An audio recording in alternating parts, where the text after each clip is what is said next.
America. This Sunday night is the All-American Bash. And no, it's not an event sponsored by John Murtha, which I was surprised to find out. It's the WWE hosting their 22nd annual Star-Spangled pay-per-view event.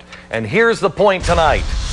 Professional wrestling is nothing more than an overinflated, oiled-up example of how violent our society has become. It glorifies the very worst that we as a people, athletes, and Americans can be. And here's how I got there.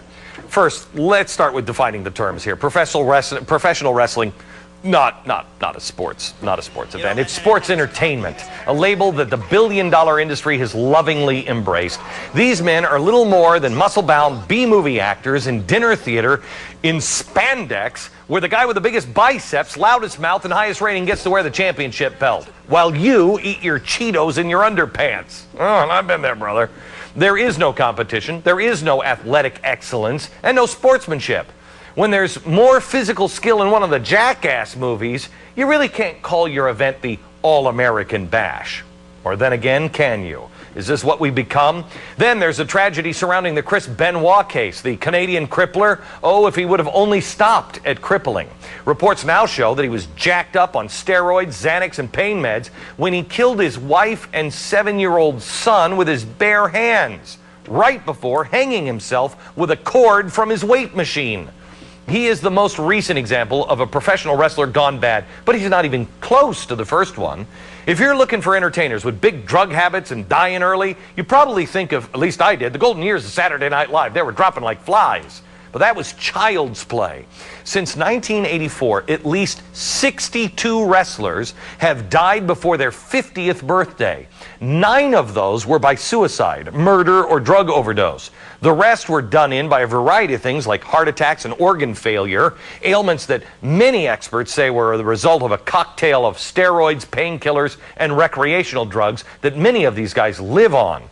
As for the arrests due to their abuse of drugs or spouses or other scrapes with the law, I'd like to rattle them off for you, but the show is only an hour long. Many of these sports entertainers, they come from troubled backgrounds. A life in pro wrestling has not helped them turn their lives around. It has just given them more money, and they've taken that money and then made more mistakes with more collateral damage. There are far more tragic endings than happy ones in wrestling. So tonight, here's what you need to know. A true All-American Bash is playing with your kids this weekend or having a family picnic, not watching trash-talking thugs throw each other around on canvas. Violence is out of control in our society, from shoot-'em-up video games to gratuitous films to real athletes like quarterback Michael Vick getting tangled up in this dog thing. What is going on? Pain has become our new pleasure. We need to get back to the noble values that built this country into the great nation that it really is. Let our true potential out of the headlock. We've come a long way from the eye pokes of the Three Stooges, and today's movie and TV violence leaves wounds that are far beneath the surface, and they are just festering. We are a nation that is hurting, and it is time to make it stop. I'm joined now by Mark Miro, retired professional wrestler, and Jack Singer, clinical psychologist who has worked with many athletes throughout his career. Jack, Mike, let me start with you. You're a former wrestler. Before we get into it, I just want to ask you, people could say that what you're about to say is just because you're a disgruntled wrestler that, was forced out in the end. Well, actually, I had 3 years left on a guaranteed contract that I walked away from, Glenn. And I'm one of the actual success stories of professional wrestling. And financially, I'm set for life. I got a very good business here in Orlando, Florida. And it is the people say I have an agenda.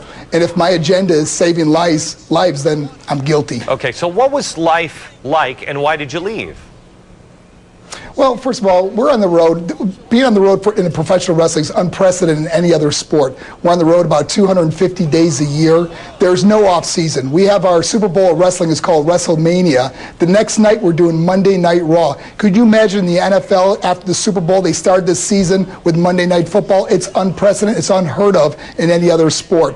And remember something, Glenn, there's only, say, 12 to 15 spots on television available. If you're not jacked up, ready to go with pain medication and feeling good, or with you know, all the other list of the host of cocktail drugs that we are used to doing on the road, just to keep our bodies in top shape, including steroids and sleeping meds or anything we need to keep going, then if you're not going to do it, there's 1,000 guys behind you that are going to. Okay, Jack. We can talk about the wrestlers and what's going on with them and the pain that they're in and the choices that they're making, et cetera, et cetera. But let's talk about the choices that we're making and how it affects us if we are watching this with our kids. What is the impact on us? Well, you know, with all of this violence that's happening in the world today, Glenn, in terms of fear of terrorism and the fast-paced society we live in and so forth, so many people look for an outlet like this in order to vicariously feel as if they're not as bad off as they could be. They'd rather see someone else get beaten up. It makes them feel good. But you know what? Everybody, you watch this, and everybody who defends it will say, "Come on, everybody knows this is a TV show." But I have noticed that the TV shows are blending into our real life, and I mean, I don't think it started with reality television, but that's what's pushed it over the edge. You now see kids videotaping, beating up other people or doing wrestling moves or whatever, and they don't know the difference between reality and television, and that is a frightening, frightening thing. It certainly is, Glenn. These two things have fused together. People don't understand where reality begins and the fake stops. And if you talk to many people who watch, as you say, the people in their shorts crunching on their Fritos, if you talk to some of these people, they'll adamantly deny that this is staged. They're in denial about this. Mike, you didn't really answer the question on why you left early. Why did you leave a contract? You know, at that time, you know, my ex-wife was in a lawsuit with the WWE. Her name was Sable in professional wrestling. And part of the settlement agreement was that I would walk away from my guaranteed salary.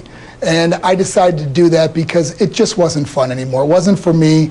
And I got off a lot of the drugs that I was on at the time. But a lot of people don't realize this. What were you taking? It was mostly pain medication. You know, to be able to make the shows every day, you have to take some type of pain medication. I didn't even know many wrestlers that were not on some type of medication. And Glenn, this is unprecedented in any sport. I have wrestled 25 wrestlers that are no longer with us. Where could any athlete get up and show a list like this unless he's a professional wrestler? You know, I will tell you that I've thought a lot about this, and Jack, maybe you can comment on this, that professional wrestling, we don't even think about it, just like we never thought of Jerry Lewis and all of his pratfalls. The man wanted to commit suicide when he started to get older because he couldn't take the pain of all of the times he had just thrown himself on the ground for a laugh. Look at the abuse these guys put their bodies through. How do you possibly survive pain-free by the time you're 40? Really difficult, Glenn. And interestingly, in this particular event called professional wrestling, the better athletes are the ones who prevent themselves from getting hurt, the ones who try to not get hurt.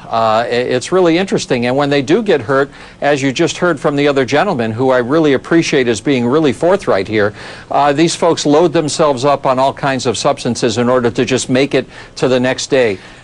Nobody has an idea of what these people go through. I've only got 30 seconds. Either of you have an idea of why sports has become such a cesspool?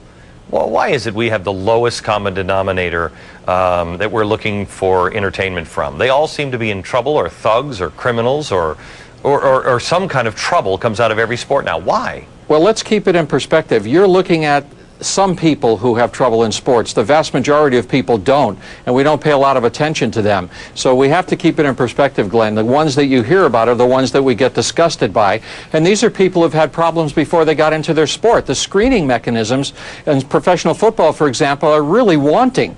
I would never do the screening mechanisms that they use now to try to determine and predict whether someone's going to have problems, and yet they don't seem to want to advance. Guys, thank you very much. We're going to move on. Coming